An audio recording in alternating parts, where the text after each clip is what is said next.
monsieur le ministre dafa nekk corps boo xamante ne ñun jàpp nañ ne c'est l'épine dorsale du tribunal.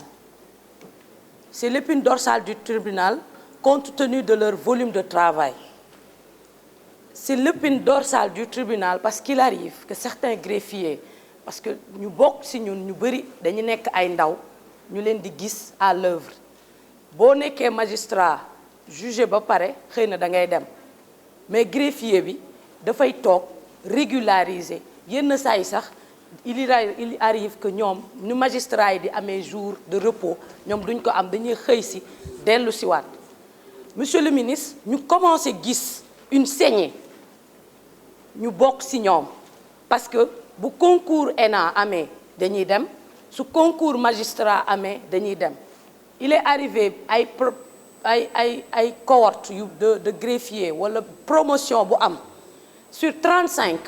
14 yëpp dem parce que lan amuñu condition de travail bu baax parce que lan kenn du leen motiver parce que lan seen statut ba léegi kenn waxu ci lu ci jëm boo jëlee lu wàll ci seen alignement tey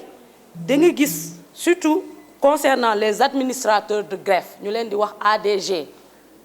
ñooñu dañu waroon jóge B1 dem A1 ba léegi xamuñu seen dossier nu mu mujjee am na ci tey ñu bokk ci ñoom ñu décédé am na ñu bokk ci ñoom tey dem nañ à la retraite te ba tey ba sànq amuñu benn te ñun dañu gëm ne le travail doit être décent nit booy liggéey da nga ci war a am bien-être nit booy liggéey da nga ci war a mën a am teeyu bakken nit sooy liggéey da nga war a dundee sa ñaq te li la koy may mooy boo xësee def concours nga mën a bokk am un plan de carrière boo xam ne c'est bien défini te dañu gis ne corps boobu noonu loolu amuñ ci ñuy waral monsieur le ministre te ñoom dañ ko gis ci ñoom muy attitude bu ñu neex dañuy doxal lépp lu ñu naan diplomatie syndicale dañuy négocier dañuy waxtaan te bu ñu sësee ba sës dañuy grève te bi ñu grévé il y a 1 mois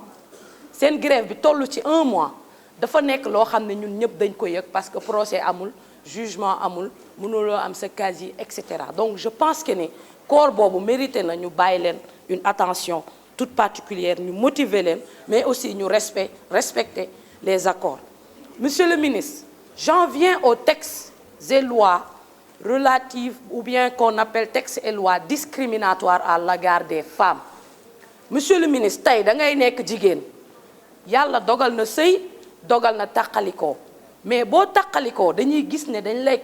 koñe di la xoñoñal ngir boo waree tukki wala nga mën a ñi lay laaj ay autorisation parentale te ñun dañu gëm ne au-delà de l'autorisation parentale dafa war a nekk responsabilité parentale parce que suñu jëlee du point de vue religieux jël yépp yàlla fu mu tuddee jigéen dafa tudd góor su ne wal muuminiina dafa ne wal muuminaati wa saadixiina wa saadixaati wa saabiriina wa saabiraati donc je pense que ni tey jot na rapport boobu nga xam ne mi ngi fi am na ñu rendre ko public pour que sénégalais yëpp mën a xam jigéen ñi li nga xam ne ñu ngi koy xeex des années et des années mu nekk une revendication boo xam ne day jàll ne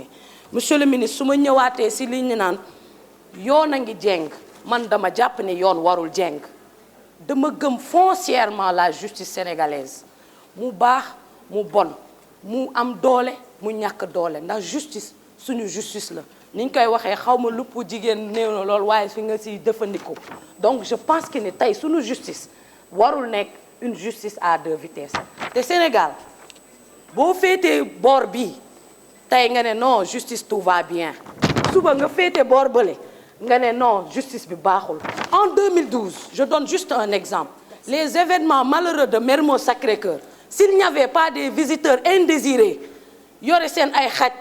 dem di wër kër leader yi tey duñu on n'aurait pas parlé de mort d'homme